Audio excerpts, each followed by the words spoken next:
Shalom bien-aimés dans le Seigneur, grande est notre joie de vous retrouver encore aujourd'hui dans cette nouvelle édition d'exhortation. Nous bénissons Dieu, le maître de toutes circonstances, lui qui nous accorde l'être et le mouvement, de nous présenter encore au devant de vous.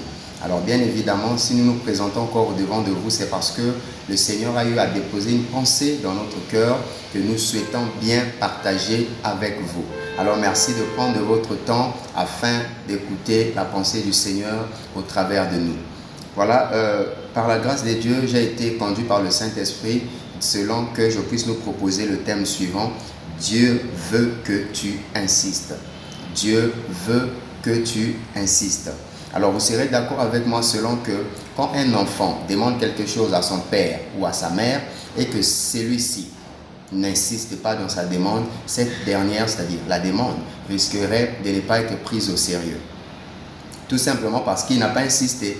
Quand il vient, il demande, même s'il versait les larmes, et après un moment donné, juste quelques secondes, il s'éclipse. À ce moment-là, le parent, même si le parent avait déjà la main dans sa poche pour sortir de l'argent, fait d'exaucer à la demande de l'enfant, il va se rendre compte, ah voilà, il n'était pas sérieux, il laisse tomber, du coup, il remet l'argent dans sa poche. C'est aussi le cas avec Dieu. Par rapport à certaines circonstances, il faudrait comme ça insister. Si nous n'insistons pas, Dieu risquerait de, voilà, il n'a pas été sérieux dans sa demande.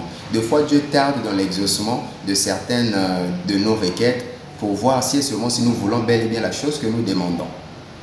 Alors, pour pouvoir être éligible à l'insistance, dans l'insistance par rapport à la demande, par la grâce du Seigneur, nous avons comme ça établi 3 conditions. Alors, la première condition, nous voyons cela dans Jean chapitre 16, verset 24, où la Bible dit: jusqu'à présent, vous n'avez encore rien demandé en mon nom.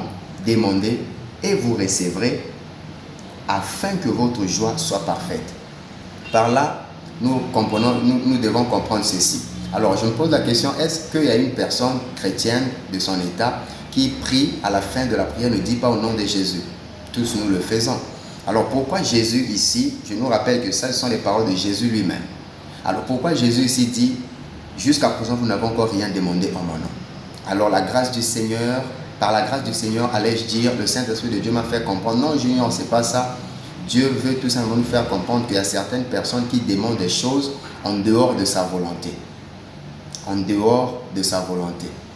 Alors par là, nous devons comprendre que la première condition, c'est de demander selon la volonté parfaite de Dieu. Retenez ceci, bien que Dieu soit là, notre Père, en train d'exaucer, de répondre à nos prières, à nos requêtes, il répond tout en tenant compte de sa volonté parfaite pour nos vies. Tout en tenant compte de sa volonté parfaite pour nos vies.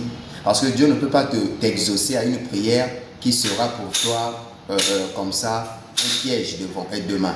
Qui sera pour toi, qui va te détruire demain. Ou bien Dieu t'exauce aujourd'hui, il ne voit aucun intérêt de lui-même dedans. Il ne voit pas son intérêt en fait dedans. Ça ne marche pas.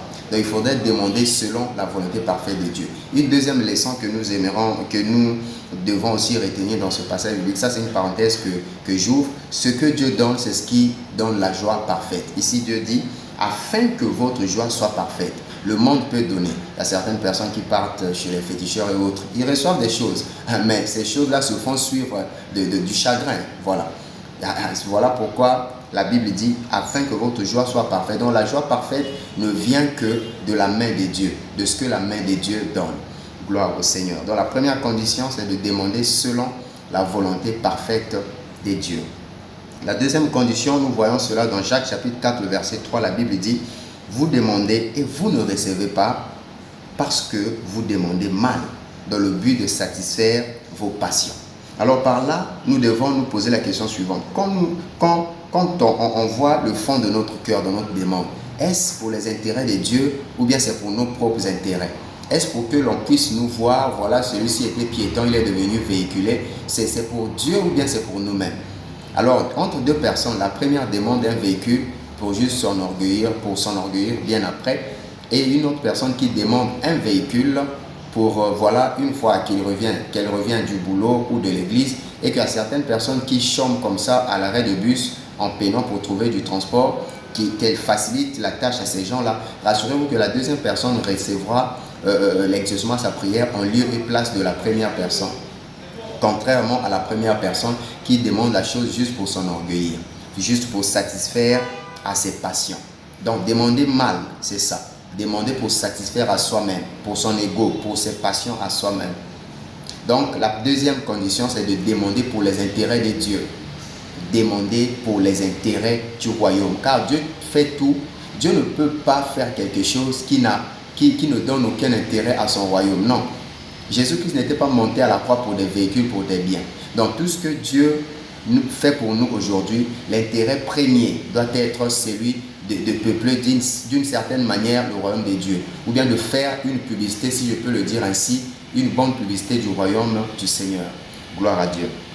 Alors la troisième et la dernière condition, nous voyons cela dans Jacques, chapitre 5, verset 16. La deuxième partie, la Bible dit, la prière fervente du juste a une grande efficace. Pas efficacité, mais efficace. Efficace ici veut dire, allais-je dire, qui produit l'effet qu'on en attend. Donc, qui produit ce qu'on attend de cette chose-là.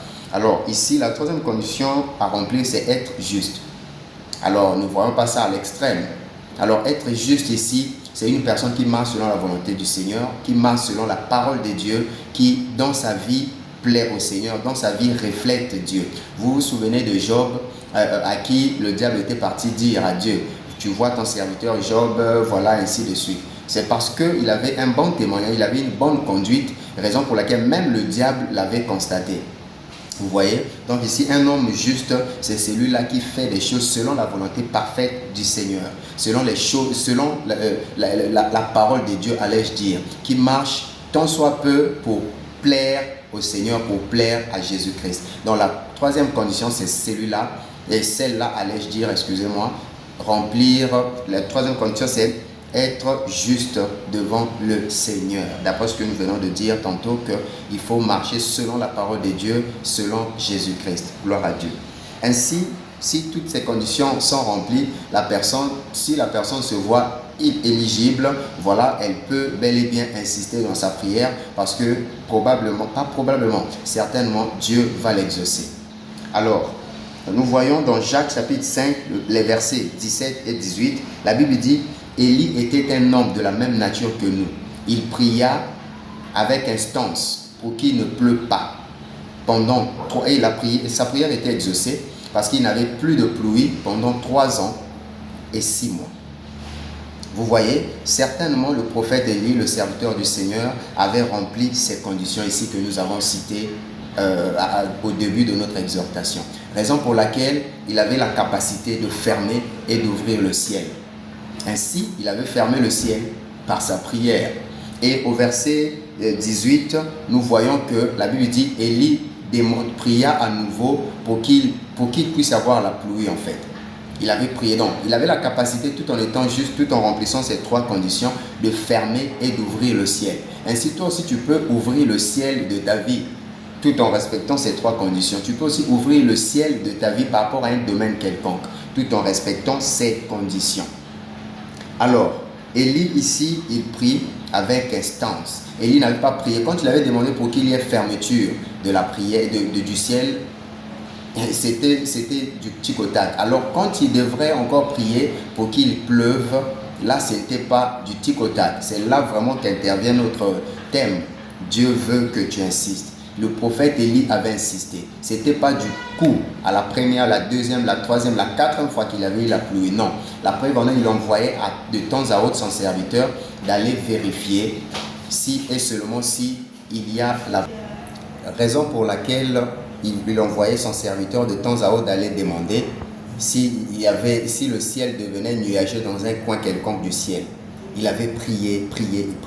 Imaginez-vous, vous venez chez une personne et la personne, sa maison possède plusieurs pièces. Vous êtes là à la porte centrale, vous frappez une seule fois et puis vous partez. Non, la personne ne va pas écouter. Frappez avec insistance, peu importe la pièce dans laquelle elle se trouve, elle finira par apercevoir comme ça ce bruit-là que produit votre main en frappant à la porte et puis elle viendra pour vous ouvrir. Donc, insistez. Ainsi, le prophète Élie, en insistant, Dieu avait fini par exaucer à sa prière. Gloire au Seigneur. Nous voyons aussi dans 1 Samuel chapitre 1, le verset 5 jusqu'au verset 17. C'est une longue lecture que je vous demande de lire à la maison. Nous voyons ici l'histoire de Anne. La Bible dit au verset 5 de 1 Samuel chapitre 1, Dieu avait rendu Anne lui-même stérile. Dieu lui-même avait rendu Anne stérile. Alors par là, nous devons comprendre qu'il y a certaines difficultés face auxquelles nous nous trouvons.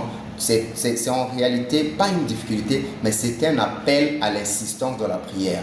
C'est un appel au fait que Dieu veut que nous puissions nous tenir pendant des longues heures, pendant des longues minutes, pendant des longs moments au devant de sa face. Alors toi qui se trouves face à des difficultés, face à des obstacles, face à des oppositions, sache-le que ce n'est pas vraiment une difficulté, ce n'est pas vraiment un obstacle, ce n'est pas vraiment une opposition, c'est au contraire un appel de Dieu à la prière et à la prière avec insistance, avec instance. Et Anne, en priant, Dieu avait fini par l'exaucer, par exaucer sa prière. Il avait eu Samuel qui était un grand prophète du Seigneur et une bénédiction pour Israël. Alors si cette exhortation vous a plu, n'hésitez pas de vous abonner à notre chaîne YouTube Junior Kisengu et d'activer surtout la cloche de notification afin de ne pas manquer nos prochaines vidéos. Partagez cette vidéo, sûrement elle bénira une personne. Que Jésus-Christ, le Dieu vivant, puissant, éternel et inébranlable, vous bénisse et vous garde en santé parfaite. Ciao, ciao, à tout à l'heure.